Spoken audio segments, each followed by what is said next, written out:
was taking place.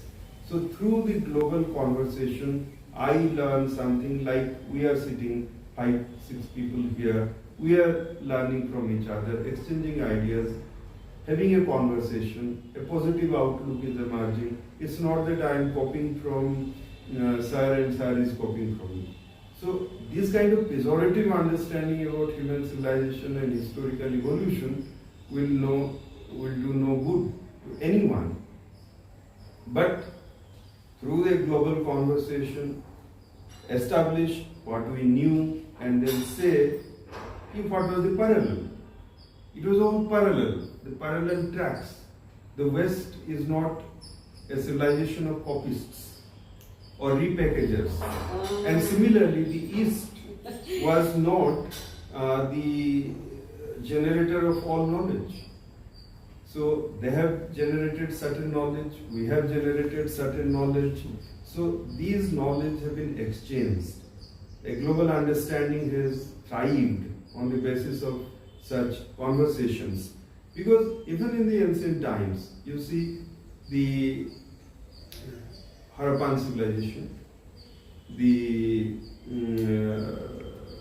Mediterranean civilization, or in other words, Mesopotamian civilization, and look at the Greek civilization, the Egyptian civilization, and the Chinese civilization. They were all archetypes of themselves. They had unique personalities, but they also had exchange of ideas and exchange of goods and services, and so they were thriving. And they thrived for 1,000 years.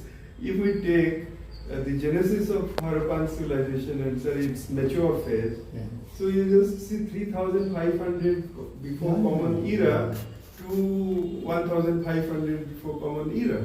So there's 2,000 years, 2,500 years. Similarly, Egyptian civilization, the old empire in Egypt. So 5,500 years before, even 6,500 years, some people say. Some people say 10,000 years before Common Era. And then they have been coming. So Mesopotamian civilization similarly, so was old enough. So all these civilizations had unique personalities. Say if you go to Mesopotamia, then what do you see? You see huge ziggurats built. If you go to Harappa, then you see that you had a beautiful town planning in place. Common people were being taken care of. If you go to Egypt, you see the huge pyramids were being built. And if you go to China, you see something else. Unique personalities, nonetheless, global exchange of ideas. Of nations and moral sentiments theory and all. So I was elaborating and I was looking at in the context of Adam Smith only, and I have submitted my views in that context only. This is acceptable, but afterwards. And it's like Adam Smith written 1776 this volume. No, not that. In context of economics, I am saying only. In the context of economics. Milkies, what they have written more. And then think in terms of bringing the whole thing into a particular framework. Exactly. Forgetting about all the modern theories. Exactly. But how will it serve to, say I have to interpret the present day budget, GST let us say. Kautilya has resilient taxation, tax system, the has to be given and all that. Yes. But what is its relevance to the modern economic model or modern economic system? That is going to be a big challenge. Yes. There one has to use his intellect and say, look here, to bring those ideas into modern system also, the necessary modifications that are necessary, keeping the base, sir, in my own thinking is, basis of knowledge comes from India only. We are the base for any knowledge system, whether it is astronomy, whether it is whatever it is. Yes. The base is our system itself. But these things are not developed in a scientific manner in which we define science. Okay, we define science in our own way. Say, for example, Ayurveda may be one of the most powerful medicine systems, but allopathy wins over it because you can see things. You can experience it. You can experience the results. Likewise, in all branches of knowledge, my own thinking is how to fit these ideas into modern system. There one has to be very, very careful because acceptability is going to be a big challenge. So it all depends upon how you interpret things, and what are the counter arguments that may crop up in the process of teaching or in the process of thinking. So these are the challenges which we may have to face. Ideas exist, whether it is taxation, whether it is land or land reforms or whatever it is. They exist. They exist in our scriptures and exist in a very powerful manner. How are we going to bring it into the modern system in an acceptable manner is going to be a challenge. Exactly. But the effort is, I think, of this entire exercise. But it intends to do exactly the problem that you identified, sir, and how to systematize knowledge. As we all know, the Upanishadic ideas or the philosophies were widely extant. They were available. There are 108 Upanishads, let's say, for example. But all of these Upanishads and their essence were captured and put across by Vyasa in Bhagavad Gita. Yeah, correct. And that's why they said, Sarvopanishado Gavo, Dogdha Gopalanandana, Partho Vatsa Sudevokta Gita Amritam. So this is precisely what we intend to do, sir. The ideas are available, they are scattered everywhere. We need to only play the role of this Gopalanandana. Bring them together and see whether we can write an economics textbook or Arthashastra as we call it, based on these ideas, bring them to an intelligible level by students in the schools. So not just give them an impression that we had some rudimentary understanding, we had some ideas, but you see these ideas never crystallized. That would be wrong to say that, because from at least 6th century before Common Era, when the first states came into existence in the Ganga Valley, and of course at the same time we had also state systems in the rest of India. Yeah. So these states did not function without having a solid economic and political framework being in place. If they were in place, so why not we try and understand that the states, empires, and sometimes subcontinental empires, like the Mauryan Empire. Say for example, even during the medieval times, the Mughals had an elaborate land revenue system. The lands were actually measured. Maurya times they had been measured. And then these systems came to such kind of maturity that I am a student of modern Indian history. When I read the draft minutes that were authored by various British administrators at that time, say for example, before the conceptualization and implementation of the permanent settlement and the Mahalwari settlement and also the Ryotwari settlement, they got the ideas from the Mughal times, going back farther to the Mauryan times. So we had these ideas which have been crystallized, and when the states operate, they do not operate simply on the basis of culture or emotion. They operate on the basis of hard political economics. And what were those hard political economic decisions? How were they being made?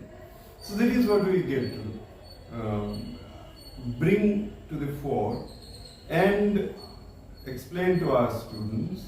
This is how the state systems, which we call a civilizational state, function. And these states did not exist only for decades or mere centuries. They existed for millennia, sir. So the ancient state, Mauryan state, and the succeeding ones, who did not go back on the system of administration that was established by the Mauryas, it lasted for 1,000 years. And after that, the medieval state. So beginning with the Delhi Sultans and the Vijayanagara Empire, and also the Chola Empire, and so on and so forth. Even the Ahoms there in the northeast. These states were in existence for 1,000 years. The British time was only 200 years. And our modern state after independence has only been for 80 years. So we are giving premium on 280 years of our historical understanding about political economics, and not the premium over 2,500 years of political issue. No, it's okay if it is okay when we speak in terms of history or geography. Here, say for example, I enter into an MBA class starting with how to maximize the profit. My model is to maximize the profit of the corporate sector. Yes. But the entire Indian ancient system is based on morality and ethics. Exactly, Shubla. Okay, therefore, what they have to do, all the business people, even now, big corporates, they speak of CSR. What is this CSR? The base for CSR is in our dharma. Yes.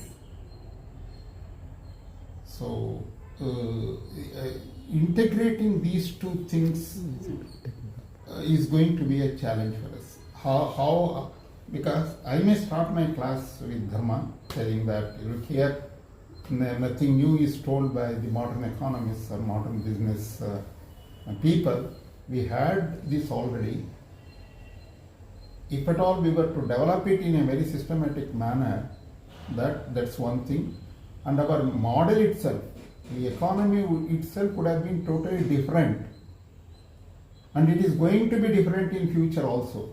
We will never follow a US system or a Russian system. It won't be, Indian economy will be unique by itself, as Modi ji has defined it in various places. So we are going to be a unique economy based on our morality and ethics, which draws its strength from our scriptures. Economics for this, it will be an idealistic one. So we cannot tell the students, look here, this is the model which works much better than the present model. So I built a model on Gandhian economics. Ultimately all the people should return to that model, whatever may be the modern thinking. The ultimate truth will be, the simple economy, decentralized economy where people have morality, ethics and all these things, and sacrifice and all these things which we have been practicing for centuries in our country. Now the challenge is, how are you going to build beautiful models of the knowledge that you have from the scriptures? Okay. So now, of course, say for example, Bhagavad Gita is a standard text in all the Western business schools. They draw their strengths from that and all that. But only parts and parts of it are used for teaching purpose or whatever it is. So, but practically that should be the base on which we should have built our theories and all these things. That did not happen for various reasons. Going back to that, bringing it back giving it a structure, put it in a mathematical model form, make it acceptable. These are the challenges before the intellectual class now. That is true. 100% agree with you, sir. My own suggestion for taking up this study had a different kind of an anchor. What was it? There are 2 volumes, the Cambridge Economic History of India. There are 2 volumes published by the Oxford University Press, and the editor is Professor Dharma Kumar.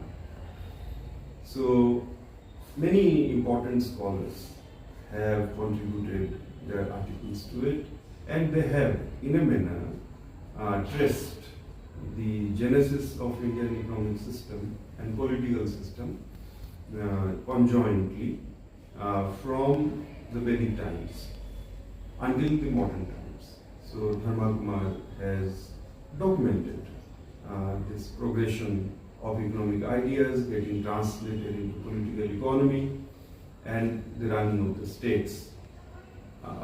The other book by Professor Yang Botham on American economy. So because I studied American history, economy, the frontier experience, and I taught it for about 10 years. Before coming to the NCRT, I was teaching in the university, and I got the Ford Foundation Fellowship, though on the cultural side, but I had this exposure to his study of American economics. Now, interestingly, as you very correctly said, dharma, artha, kama. Let us forget about moksha. Moksha is the success of a state based on the earlier 3. And interestingly, in the United States of America, the foundation of their civilization is based on this dharma, artha, kama. How? God, glory, gold. God, glory, gold. Yeah. So dharma, artha, kama. God comes first.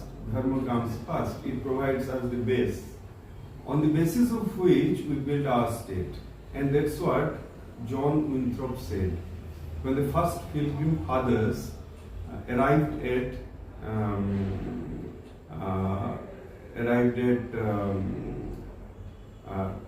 Plymouth, that's on the mouth of River Clyde, and there the New York city was ultimately built. So when they arrived at Plymouth, he climbed on to that rock and he said that we have come here to build a city on the hill. And hence the White House was built on Capitol Hill. We have Raisina Hill, of course, the Rashtrapati Bhavan is built there. And in Harappan cities we had the citadel. So it provides us with an example as to how to build a state and an economy.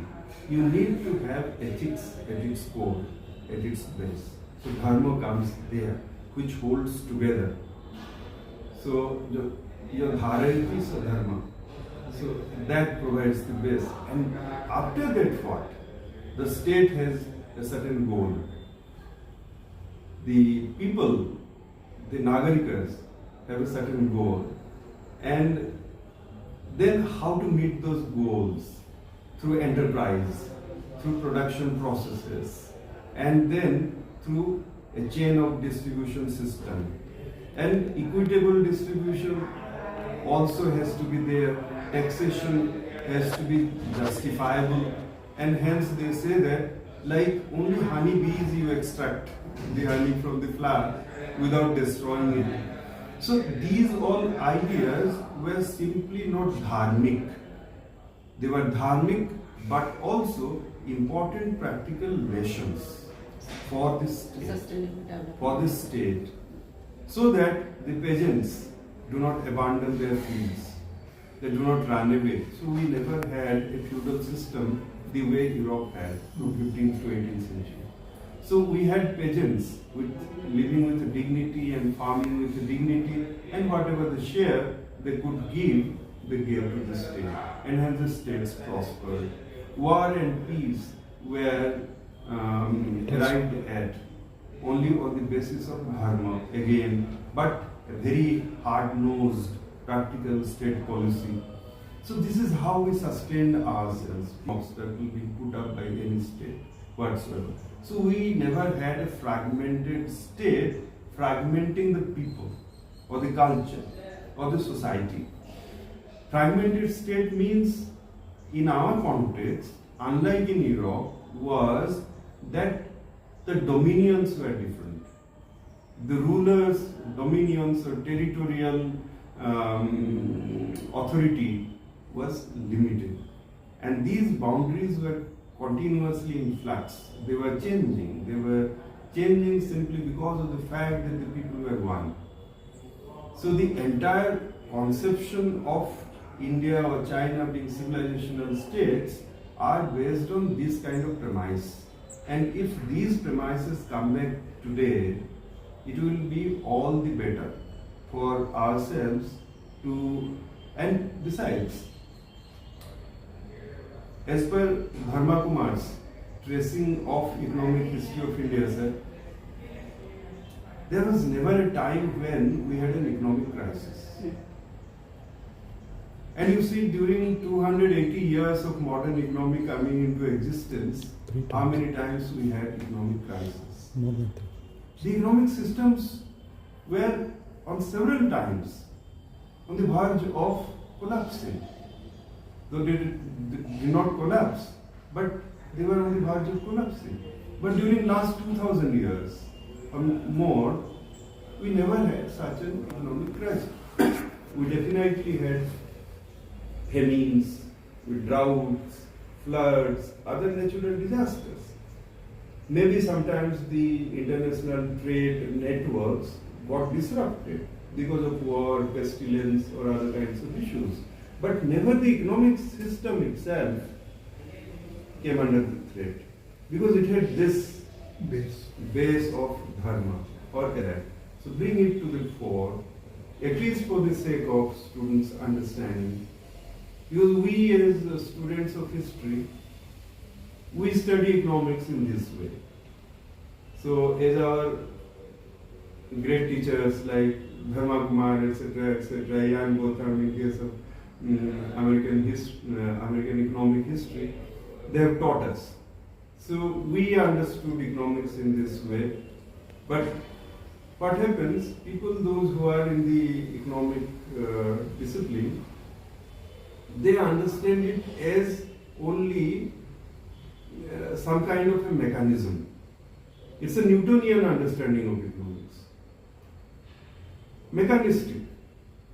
This is there, goods, services, market, transaction happening, as if the society, the cultures, the ethical sensibilities do not matter. So, instead of considering us to be a society of human beings, the sentient ones, the thinking ones, the emotional ones, how do our family economy run, sir? Only one person earns. 10 people are looked after. All their things are being looked after. Why the Western family system has collapsed? Because nobody wants to take economic responsibility for anybody else. They have to have their own home, they have to have their own job, they have to have their own income, they have to have their own credit card. But here in our entire family, if my father has got a debit card, that suffices for all of us. So this commonwealth, the concept of a commonwealth, based on dharma, based on trusteeship, we talked about Gandhian economic philosophy, that our economic model has thrived, and we as a society have remained unfragmented. So this knowledge has to be brought forth and then re-established. Followers, Alama Prabhu, Akka Mahadevi, and all these people. Yeah. They have a model of their own, which is a superb one. So, of course, the whole thing is based on morality, ethics, and all that. Basavanna was the finance minister of Vijayada, so he used to look after the finances. Exactly, sir. And he had a Anubhava Mantapa. where all common people used. It was a revolutionary period. Even the most common person, lady also, they used to write vachanas. So they are in thousands and they are published. Thousands of vachanas, yes. All these went towards building a model, which is a very superb one. Exactly. And based on dharma and all these things. And he used to run a dasoha, that is food for all the people of the society. Yes. So there was food security, absolutely no problem for that. And thinking process had percolated even to the most common lady who used to wash utensils and all that. Yes. So she also contributed something. Yes. So that is one of the greatest contributions that has happened in Karnataka for a beautiful, economic model. Yes. Nicely on trust issues and profit, which you have said that in business, how can we incorporate these things? So he has given a very beautiful model, and he has come out with a book, the name of Shubla. So what is Shubla? So he has taken the roots from our scriptures and then bring it to the modern economic and business models. So I am reading it at present. So I cannot go in detail because I'm just started reading his it's like a 10-page flyer kind of thing. So the book still it's in process and it will come out. So and the thing is like you have said that Kautilya, you have worked on Kautilya. So I'm actually finding these things like gestation period till Adam Smith has brought out the delivery. So like Mahabharata, Ramayana, and then Kautilya's, and then Kalidas and all. So मनुष्यवती भूमि इति अर्थ is like मनुष्यों से युक्त भूमि को हम अर्थशास्त्र कहते हैं. This it's the definition given by Kautilya. So there means whatever Adam Smith has written in the Wealth of Nations in 1776, it is I found personally because I have read the entire things means like from Vedas to Kautilya. So the journey, the entire journey, it has come out in the name of Wealth of Nations, written by Adam Smith. So it's like means 9 months, the period of gestation, and then the delivery will come out, has come out in the name of Adam Smith. So I see these things like the evolution of modern economics. Means like there is a link between our ancient text, which is available in the and the seeds are in, of course, in Vedas, and the extensions are till Kautilya and Kalidas and all the Sanskrit writers. So I just want to establish the link. I'm not going into defining in a different manner what is economics. So it is well defined by Adam Smith, which we say that he is the father. But I want to establish Kautilya also, because Kautilya has given the Wealth of Nations in the form of Arthashastra, the political economy. And this Adam Smith's Wealth of Nations I read.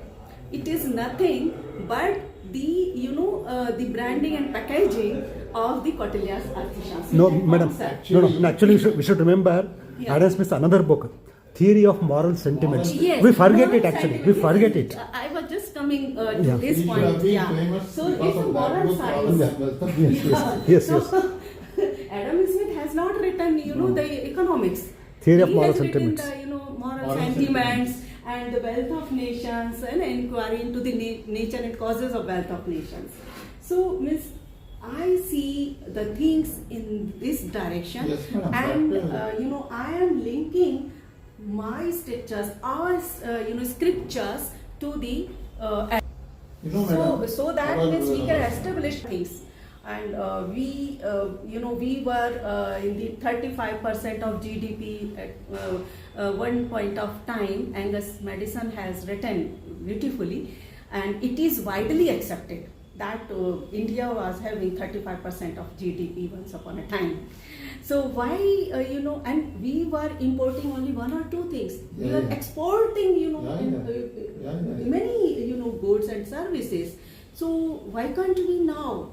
So, increasing our GDP and, our prosperity. So want to bring out to establish our things and bring out some strategies to deal with today's economic crisis, and so that we can proceed towards the sustainable development. And all it rests on the Vasudha Kutumbakam. So Sarva Sukhay Sarvajana Sukhino Bhavanti. Yes. So Sarvajana Sukhay and all. So these are our concepts. Yes. If you carefully observe, all these materialistic thinkers, they were actually worried about finding a formula where maximum number of people of the economy can be happy. Okay, they were in search of that. Ultimately, John Stuart Mill ended up with the sentence that by a welfare state, or by what I mean by happiness, he said maximum happiness of maximum people. Number of people in the economy. Yes. That we had told long back. Yes. So that I see all the rebranding and repackaging of our scriptures, our things in a new, It's a due apology. I won't say repackaging or regurgitating what we knew. Not in that sense of the term. See, human civilizations have grown simultaneously in different parts of the world, in different geographies. Depending on the geographical, environmental circumstances, the social structures have come into existence. And based on the interpersonal relations within those social systems, the economic thinking has grown. And as human beings essentially are of one kind, that's why we call it humankind, so similar ideas have cropped up. So what happened in Europe, so from beginning with the 13th century onwards, when commercialization happened, mercantilism came into existence, global trade was happening, new discoveries through the sea routes, deep sea routes were happening, enlightenment is coming up, the societies and thinking people were trying to come out of the clutches of the church and their papal understandings of human existence. So ideas like utilitarianism, individualism, realism, naturalism, these ideas were almost in a sense churning Western societies. So one of the utilitarian idea was the greatest good of the greatest number. And at the same time, the political understanding in terms of social contract. A contract between one and all with every single individual. A unified understanding. What is the ultimate goal? What is the ultimate goal of life, etc., etc. No, we are the only people who have searched out these questions. Exactly. Sir. No other country has done that. Exactly. So, somehow, Yes. the response they are doing that. Rahul आपका चाय नहीं आ रहा है? 2 minutes. अच्छा, थोड़ा क्योंकि sir को जाना है ना. We have extensively analyzed the text which is available in Sanskrit literature, started from Vedas to Kautilya, Kalidas, etc.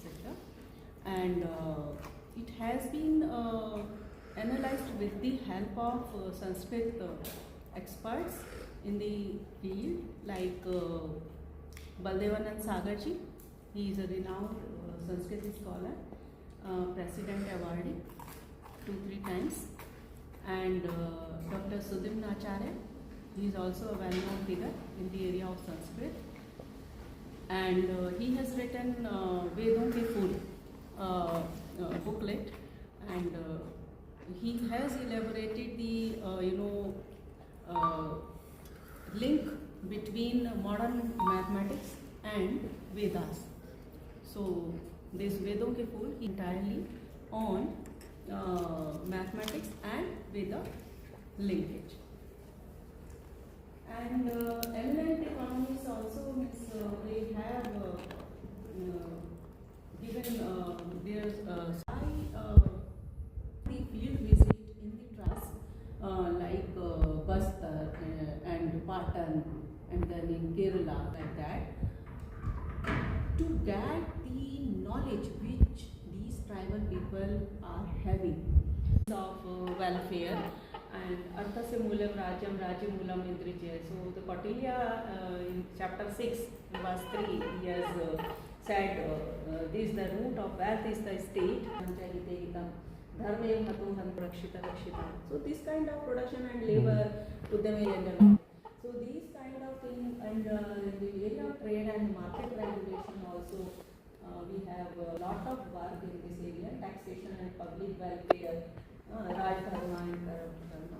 So sustainable development, ecological balance also. So this is a we are talking about the models. So, sir. So can we start this and even concepts of economic action, consumption, foreign trade? Help we have taken because we don't have Sanskrit knowledge. So to know the Indian knowledge system, we must be well versed with Sanskrit. So that's why I have taken help of Sanskrit scholars so that they can tell us about what is economics in the Sanskrit literature.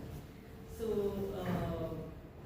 the extensive use of Sanskrit literature from Rig Veda to Mahabharata, Ramayana, Upanishad, Kautilya's Arthashastras we have done, and we have covered the Sanskrit literature only, sir. This is the limitation of this study, that we have not taken into consideration the Pali and Sanskrit literature and the other literatures available, very rich literature which is available in these languages.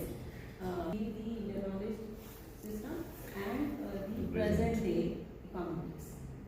And second is to suggest the strategies how to face the modern days crisis, unemployment, poverty, hunger, etc. And to bring forth the conceptions, economic conceptions which were available during our ancestors have given. So these are the basic and the other elements to this workshop. Our principal name is Professor Pradyumna Kumar Sethi. So he is a professor of physics from Delhi University. Now we have two external experts, Professor Renva Arya, and economics. Right now he is also director of Jana Postgraduate Center. It's on KRS Road. And a scholar, Professor Gopal Singh. So he also has a robust knowledge in Sanskrit as well as in economics. So both of them are established scholars. This project has been going on for last over 2 years. Initially it started off as a Ministry of Education project. So 2 years were complete. It was very ambitious at that point to account all the Sanskrit texts, but also the regional texts in different regional languages. But it became ambitious and could not be taken entirely within its scope. So now this project is being limited to only the classical texts and Vedic texts in Sanskrit. So the work has been done. So this particular workshop is happening in order to also gain benefit from the knowledge that is existent in southern part of India. So far, the content comes from economists and Sanskritists from northern part of India. So it's now having this on the eminent and Sanskritic scholars from southern part of India. So that's why it's happening. So it's on the verge of getting completed. So by March end, this study will complete and then it will come out in print. As a document. As a document and also a part of the IKS series. We have Rahul Ranjan, also our economist, who is getting associated with this. So I would request our principal to say a few words and then our two experts. Yeah, good morning to all respected Dean of Instruction, Professor Pratyush sir, and Professor Pratima madam, and our esteemed external resource persons, and Dr. Rahul Ranjan. I'm happy that you have chosen RI Mysuru as the venue for this workshop, and we are really, we too get benefited by this such kind of workshops where we get to know about this research that is going on, and its output would definitely help us in as an institution, and at large it will help the general populace. So this kind of documentation, as we keep on listening from different experts about there is a huge repository of knowledge that there in our Vedic texts, but it is very difficult for us to decode, as Madam Professor Pratima was mentioning, that because of our lack of knowledge or understanding about Sanskrit, we couldn't decode it.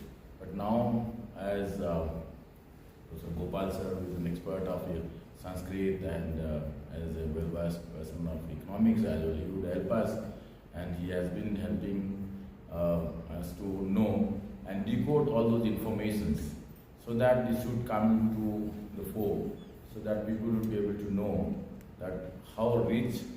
We only in a very superficial way keep on saying that our ancient traditions, ancient knowledge was rich, but unless and until we put it in a readable format, an understandable format for the public, as well as make people aware of it and understand that its relevance in the present context. Sometimes we feel that the knowledge that was existing, that was only relevant at that era. Yes, to some extent that is true, because everything has a particular context. But still, if those principles, theories or ideas of economics, which is still relevant in this era, that is, then whole credit should be given to those people who were much ahead of their generation, who thought a few decades, or not even few decades, few centuries back, and they had the knowledge about this modern economics. So that way, thanks to Madam and thanks to our both eminent, distinguished external resource persons for assisting us to conduct such workshop and helping us to enrich our understanding and enlightening us with deep insights. So with this, I thank you all. On behalf of RI Mysuru, I extend my heartfelt thanks to all of you for conducting such workshops in our institute and involving us, and particularly Dr. Rahul Ranjan, a young person. At this age, if he gets exposure, he has a long way to go in this institute.